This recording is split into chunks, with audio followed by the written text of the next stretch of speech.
America's worst serial killers, true cases the world tried to forget.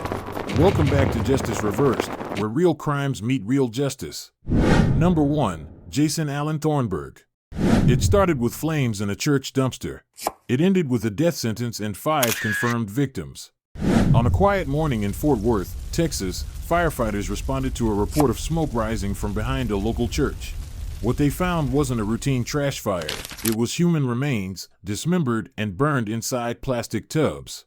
Detectives reviewing surveillance footage spotted a Jeep Grand Cherokee pulling away from the scene. The vehicle was traced to Jason Allen Thornburg. What followed was a confession that stunned even seasoned law enforcement. Thornburg, 41, admitted to killing 3 people in a motel room in nearby Euless just days earlier. He knew each victim: David Loeris, 42, a man he shared the room with; Lauren Phillips, 34, a woman who had befriended him and was staying over; and Mary Cruz Mathis, 33, described by her mother as someone just in the wrong place at the wrong time. Thornburg slit Loeris and Mathis's throats. He strangled Phillips, then sexually assaulted her corpse. But it was what he did after the killings that shocked the jury. He carved the bodies apart in the motel bathtub. He stored the remains under his bed, then transferred them to storage bins, drove 30 miles to Fort Worth, and burned them in a church dumpster. Prosecutors presented a level of methodical planning that left no doubt about intent. He chose a knife instead of a chainsaw, too loud, one said. He bought plastic tubs specifically to hide the bodies. He returned them after cleaning them out. When asked why, Thornburg claimed it was a religious calling, that he was purifying souls through fire. "I was sacrificing them to cleanse sin," he told investigators. The prosecution rejected this. "Fire doesn't cleanse souls," they argued. "It destroys crime scenes." And Thornburg had done this before. In May 2021, he killed Mark Jewell, his 61-year-old roommate, by slitting his throat and uncapping a gas line to cause a fire. In 2017, he allegedly cremated his girlfriend, Tanya Begay, in Arizona after years of violent abuse. Federal charges followed. During the sentencing phase, the defense tried to portray Thornburg as mentally unstable, citing fetal alcohol syndrome, brain trauma, and hallucinations. But the jury wasn't persuaded. This man had a 4.0 GPA, worked as an electrician, and covered every track, the prosecutor reminded them. He is not broken. He is dangerous. Throughout the trial, Thornburg remained mostly emotionless, occasionally nodding as prosecutors described the killings. He showed no visible remorse, only calculation. Family members of the victims addressed Thornburg in court. Lauren Phillips' aunt said, "You are exactly like Satan, a liar, a thief, and a murdering coward." Mary Cruz Mathis' sister added, "You deserve death, like our loved ones." It took the jury less than 5 hours to reach a unanimous verdict: death. Jason Thornburg now sits on death row at the Polunsky unit. His execution date is pending, but his legacy is already written. He burned the evidence to erase the truth, but in the end, it was fire that exposed him. Number 2. Deangelo Kenneth Martin. Detroit has long struggled with blight and abandonment, but in 2018, the city's empty homes became something worse: a hunting ground. For over a year, women in Detroit vanished, only to be discovered days or weeks later inside dilapidated houses, raped, mutilated, and posed in ways detectives would later describe as deliberately degrading. The man behind the murders was Deangelo Kenneth Martin, a then unemployed 30-something with a criminal past and a chilling pattern. Martin's killing spree spanned from February 2018 to June 2019. His victims, all black women in their 50s, were lured, attacked, and left in abandoned buildings across the east side. Annette Nelson, 57, was strangled. Nancy Harrison, 52, was beaten with a 2x4. Travison Ellis, 52, was raped and murdered. And Tamara Jones, 55, was found nude, posed, and discarded like trash in a vacant house. The positioning of each body, the missing sock from every victim, and the presence of used condoms became his disturbing calling card. But Martin didn't just kill. He toyed with the police and with fate. According to prosecutors, his DNA had been connected to several earlier sexual assaults, dating back to 2004. But no arrest was made. There were chances to stop him, one detective later admitted. "We missed them." 2 victims survived. One, just 26, was raped and stabbed in Martin's grandmother's basement. She fought back until his grandmother intervened and called 911. He fled before police arrived. Less than a month later, another woman stabbed Martin during an attempted rape in yet another abandoned home. Her bravery and blood evidence left behind led to his arrest on June 7, 2019, at a bus stop in Detroit. Investigators say Martin had long targeted women he believed were invisible to many with addiction issues or experiencing homelessness. His methods lure, isolate, overpower, and erase. What made the crimes especially horrifying was the ritualistic aftermath. Each scene echoed the same elements: exposed victims, stolen clothing, used condoms nearby, and silence from the city until it was too late. In 2022, facing overwhelming DNA evidence and survivor testimony, Martin accepted a plea deal for counts of second-degree murder, 2 counts of rape, and a 45 to 70-year prison sentence. At sentencing, he offered no apology. "He's not fit to live among decent people," said the sister of one victim. Wearing a neutral expression, Martin kept his eyes low throughout the hearing. He showed no reaction as victims' families addressed him with anger and grief. Public outrage didn't stop with Martin. A year after his conviction, the Associated Press published an investigation exposing how Detroit police ignored years of leads and warnings. Internal Affairs confirmed at least 2 officers neglected their duties. The department promised reforms, but for many, the damage was irreversible. Martin is currently imprisoned at the Muskegon Correctional Facility. His earliest possible parole is June 2064. By then, he'll be nearly 80 and many hope forgotten. He hunted in the shadows of a broken system, and that system let him. What failed his victims wasn't just one man, but decades of silence. Number 3, Ramon Alberto Escobar. The sidewalks of Los Angeles hold secrets at night, but in 2018, they also held blood. And a man with bolt cutters, walking with a limp, was leaving bodies behind.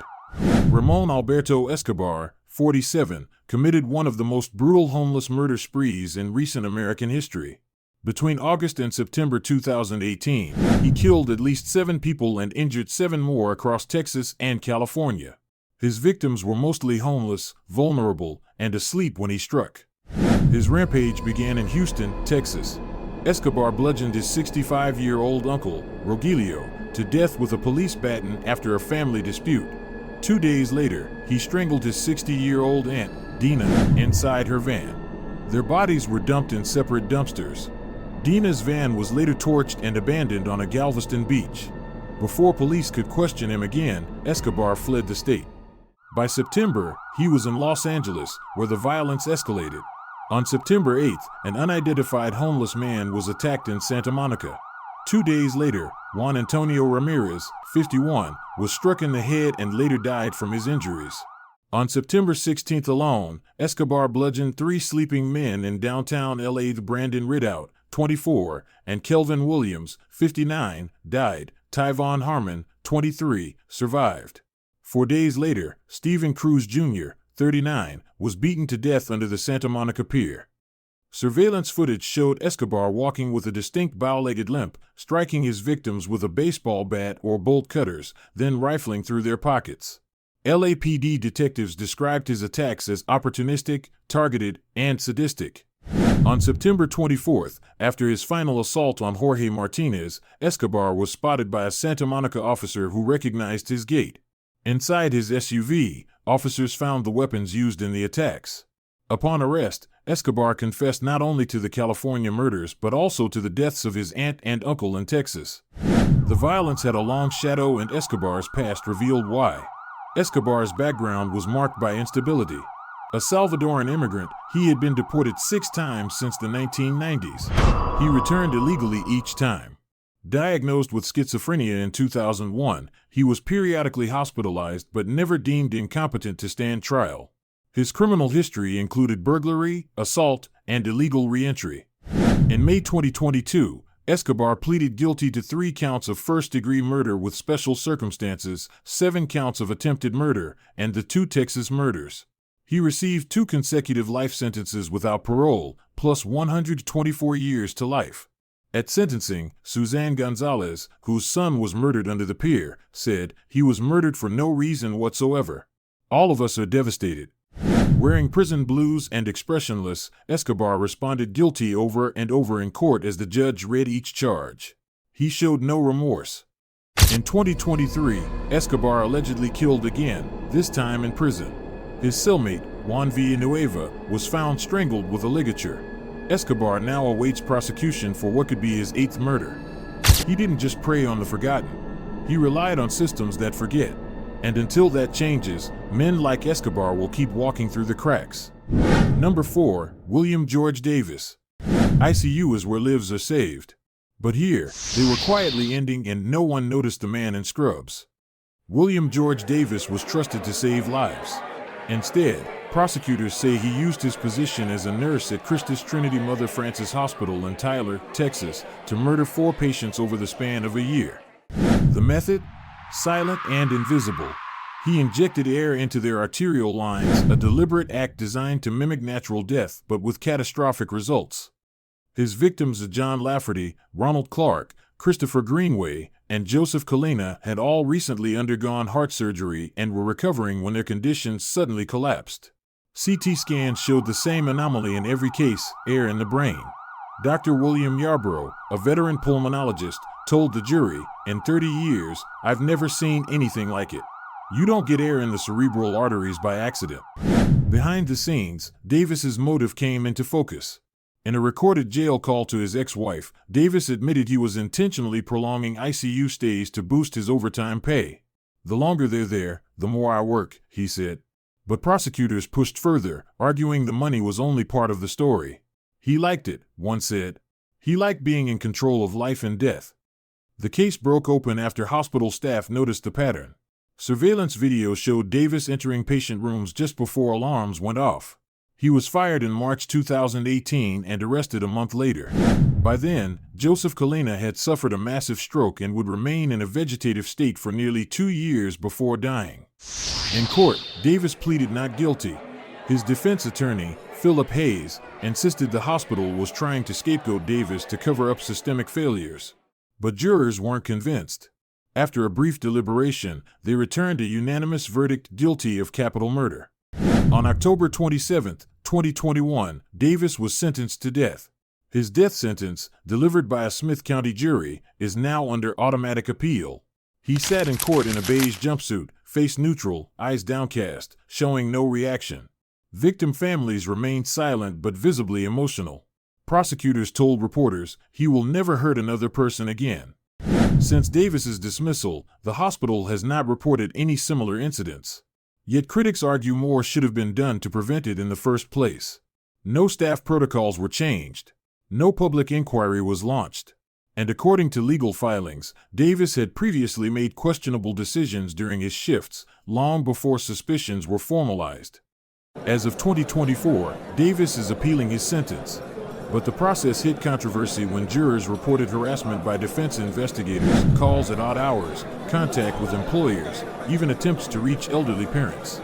A judge has since barred Davis's team from contacting jurors without court permission. William George Davis now sits on death row in Texas. His execution date remains undecided. He didn't leave bruises. He left air, undetectable to the eye, deadly to the brain. In a system built on trust, his weapon was the assumption that a nurse would never do harm. And that assumption cost lives. Number 5, Howell Emanuel Donaldson III. A city watched in fear. For murders, no motive, and a killer who vanished into the dark.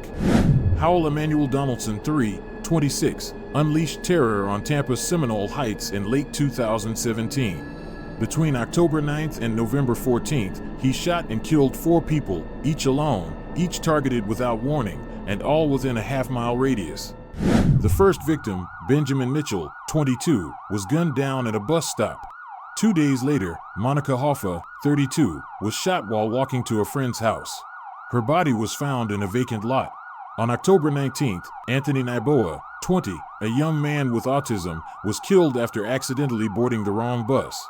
And on November 14th, Ronald Felton, 60, was shot in the back on his way to volunteer at a food bank. None of the victims were robbed. All were killed quickly. Police labeled it a serial shooting and advised residents to stay indoors and keep their porch lights on. Donaldson legally purchased the murder weapon, a Glock 27, on October 3, 6 days before the first killing. His motive remains unknown. When questioned by police, he said, "I don't know.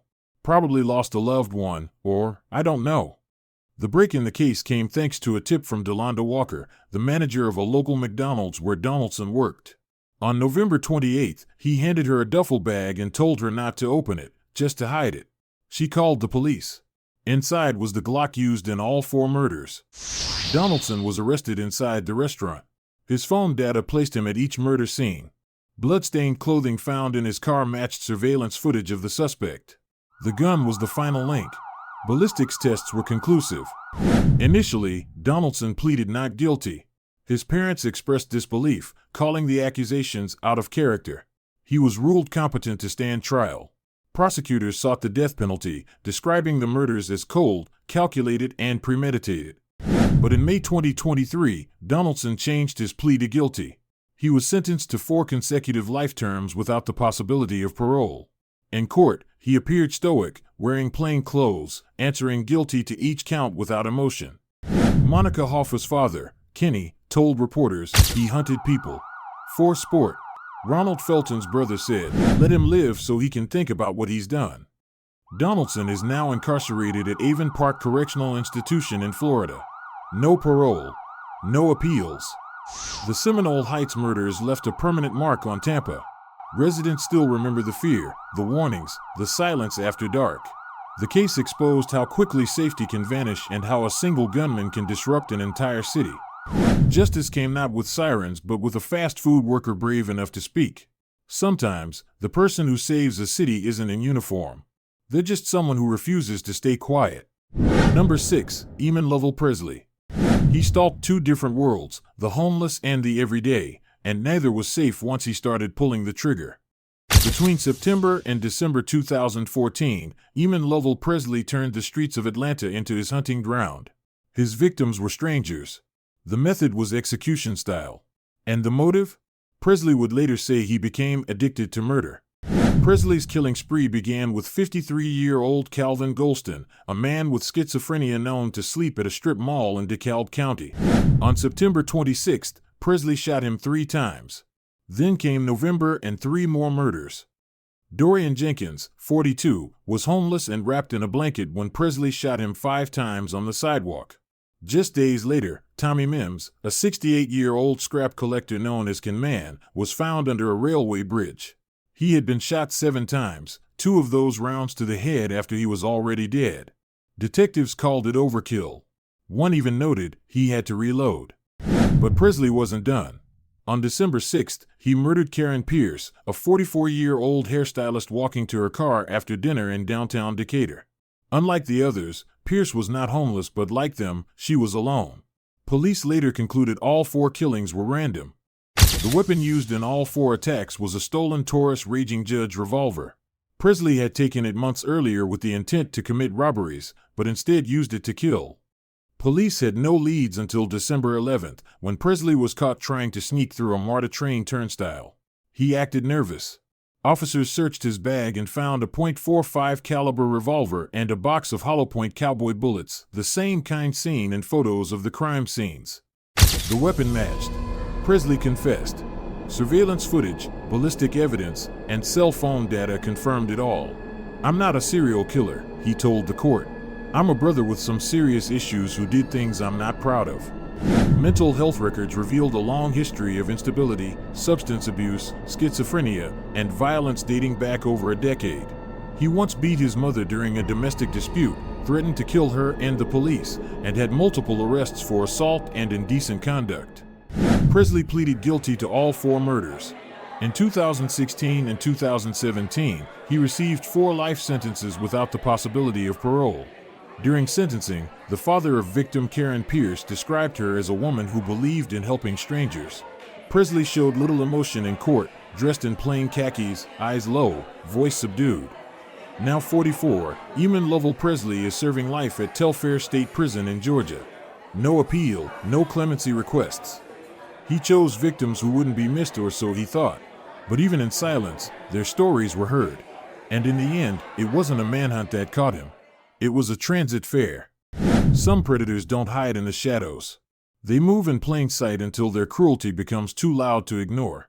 Number 7. Darren Deon Vann. Darren Deon Vann didn't stalk alleys. He used abandoned houses as graves and silence as his weapon. Between 2013 and October 2014, Vann murdered 7 women in Gary, Indiana. His last known victim, 19-year-old Africa Hardy, was strangled inside a Motel 6 after meeting him through an escort service. But when she stopped texting, a coworker grew suspicious. That single instinct unraveled a killing spree. Vann was arrested days later. In custody, he confessed to Hardy's murder and then 6 more. Police followed him through Gary, discovering bodies hidden in crumbling homes. The victims, including Kenneth Jones, 35 years old, Tierra Beatty, 28 years old, Christine Williams, 36 years old, Tracy Martin, 41 years old, Sonia Billingsley, 53 years old, and Tanya Gatlin, 27 years old. Most were sex workers or vulnerable women, left in places meant to be forgotten. Investigators found no signs of robbery. In each case, the cause of death was strangulation. Hardy was choked with an extension cord. In one home, the coroner noted the victim had been dead for weeks. Vann admitted he used the abandoned properties as dumping grounds. Officers said he knew where everybody was and how long they'd been there. Detectives were stunned when he claimed he'd killed dozens of women across multiple states. While that wasn't verified, his confessions hinted at a longer history of violence. Despite his 2009 conviction for rape and strangulation in Texas, he was labeled low risk after release and returned to Indiana unnoticed and unmonitored. The police chief in Hammond said, "We have no specific reason why he did it." Vann's words in court were no clearer. "I'm not a serial killer. I'm a brother with serious issues who did things I'm not proud of." Court records painted a pattern: threats, arrests, and escalating violence. In 2004, he threatened police with a gasoline can and lighter. But none of it pointed to the scale of what was to come. To avoid the death penalty, Vann pleaded guilty in May 2018 to 7 murders. That same month, he was sentenced to 7 concurrent life sentences without parole. He said little in court. Dressed plainly, eyes down, he showed no emotion. Victims' families were left with memories. Africa Hardy's mother told the court, "I can't tell her I love her anymore." Kenneth Jones's brother wrote online about the horror of identifying his sister's body. The city of Gary responded with shock. Residents called for the demolition of vacant homes. Mayor Karen Freeman Wilson said, "This put the entire community on alert."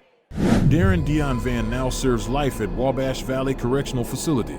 In taped interviews from 2021, he claimed there were still more bodies, more secrets. He buried women in silence. But it was a missed text that finally spoke louder and forced the city to ask how many had vanished without a sound. Justice doesn't always arrive in sirens. Sometimes it begins with a silence that's too loud to ignore. Number 8. Stephen Dean Gordon. It started with a scream. Then 5 women disappeared, one after another, and the truth behind it was far darker than anyone imagined.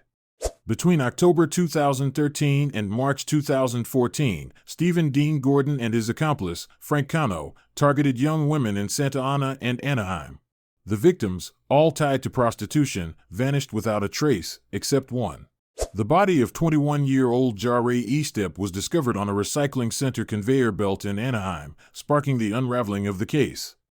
GPS monitors required by parole linked both men to the sites of 4 other disappearances. Gordon eventually confessed to murdering Estep and 3 others: Kiana Jackson, 20 years old, Josephine Vargas, 34 years old, and Martha Anaya, 28 years old. He also admitted to killing a 5th unidentified woman, later believed to be 19-year-old Sable Pickett. Their method was horrifying in its consistency. It was a pattern: lure, isolate, assault, strangle, erase, calculated, and repeatable.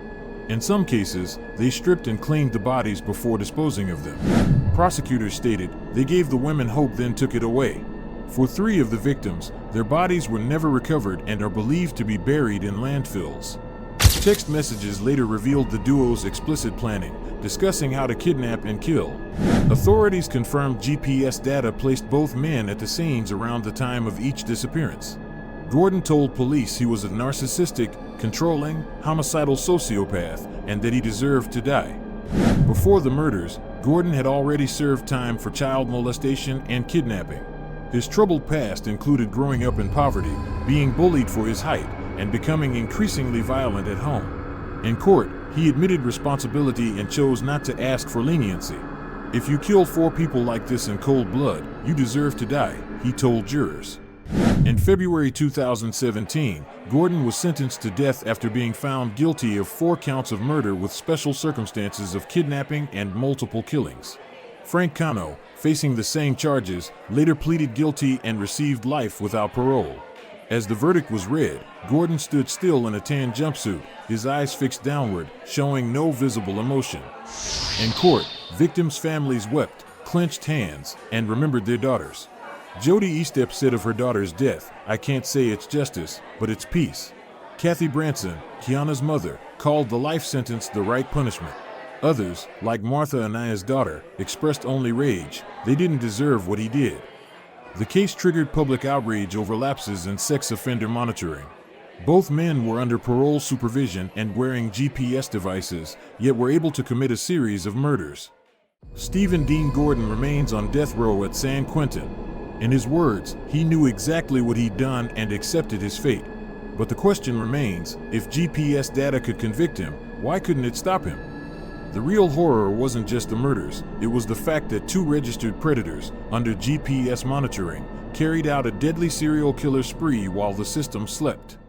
Number 9. Anthony Joseph Garcia. A child's body, a stolen knife, and a housekeeper found stabbed. This was no robbery gone wrong. It was the start of a calculated vendetta by a doctor-turned-serial killer. Anthony Joseph Garcia, once a medical resident, harbored a deep grudge against the professors who expelled him from Creighton University's pathology program in 2001. What followed was a revenge-driven spree that spanned 5 years, culminating in 4 brutal murders across Omaha, Nebraska. The first strike came on March 13, 2008. 11-year-old Thomas Hunter, son of Dr. William Hunter, and the family's housekeeper, Shirley Sherman, were found stabbed to death inside the Hunter home. The weapon was a kitchen knife. The brutality was stunning. Photos showed the blade buried in Thomas's neck. At trial, one juror wept openly.